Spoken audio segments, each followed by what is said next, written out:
Welcome back to the T34 by Tamiya. Today we're going to be painting and weathering this lovely piece of plastic.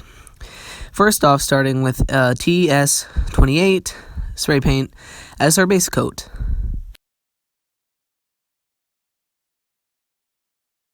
I'm going to spray both the hull and the turret, of course, in this nice shade of green, and then we will start painting the road wheels and weathering the rest of the tank.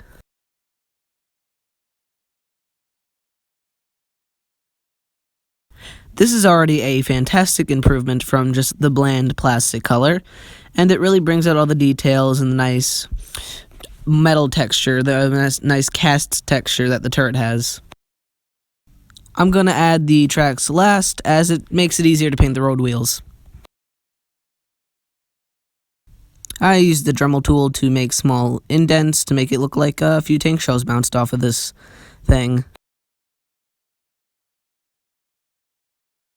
Right now I'm just mixing a color between olive drab and some yellow just to make a nice kind of discolored green, kind of limey, so I can, just make the tank's base coat a lot more dynamic. It makes it like, it adds variation in the paint and makes it look like it's a little worn and stuff. It's a good technique.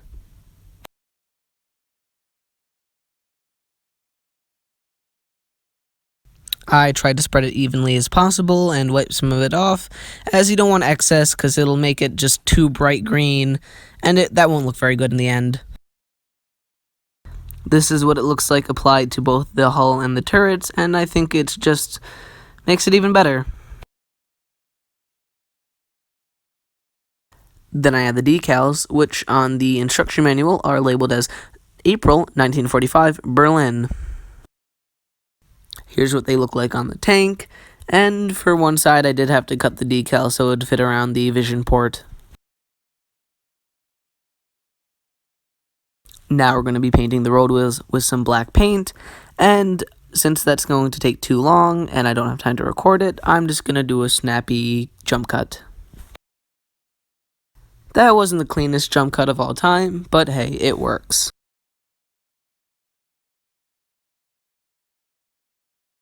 Now I'm going to be adding some rust texture to the back of the tank on the exhaust.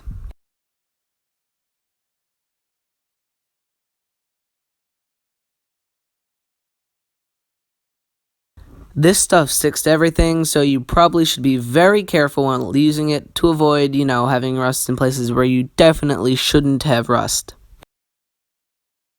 I didn't like how the decal looked, so I added some white paint to make it look a lot more like it was painted by hand, and I also added some rust into the parts where the tank was hit by a tank shell. This is the point where a wasp flew into my work area, and I freaked out. Luckily I caught it and sent it on its way. Now I add even more rust to the shell impacts, because, rust texture looks good on tanks. And as you'll see later, I definitely got a little out of hand with the rust texture. I'm just adding metallic paint where the turret would have scraped off the original paint.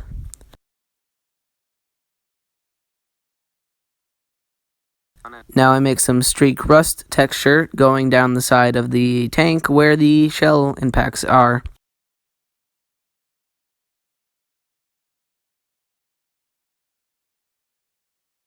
Here's what it looks like with all the shell impacts painted, and now we're going to be moving on to the treads and all that other good stuff.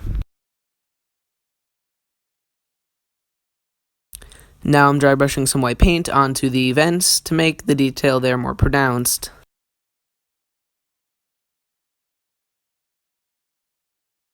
I'm just dry brushing even more white paint onto some bolts and stuff to, again, make it more pronounced.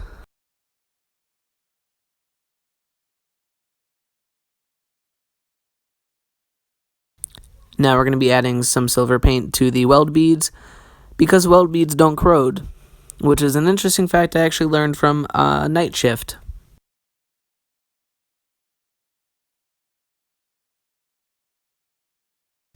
Now I'm painting some more metallic paint on where the fenders are broken to make it feel more like metal. I add some more silver paint to the weld beads that I forgot on the front hatch.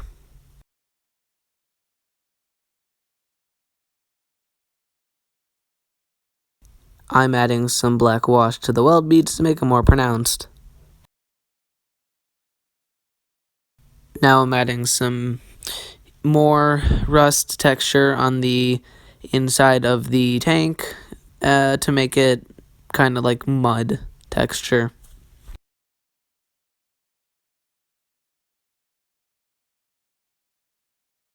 Now I'm adding even more rust to the fuel tanks. I have added the tracks now, and to make sure that they kind of sag a little bit, I'm using some shish kebab skewers that I cut up and shoved under there.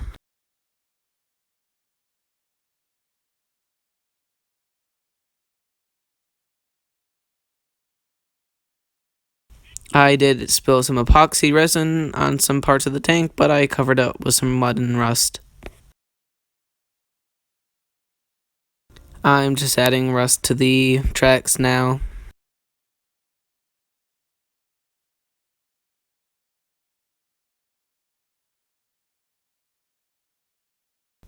Now I'm putting some of that powdered rust texture onto the tracks to make them more bulked out, kind of, and a lot more rusty.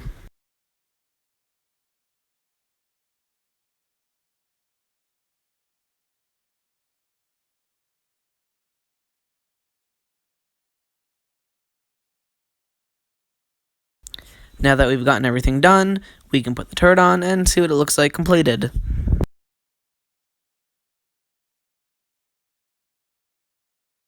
In my opinion, this is one of the best models I've ever done, and I'm quite excited to do another one for the upcoming video.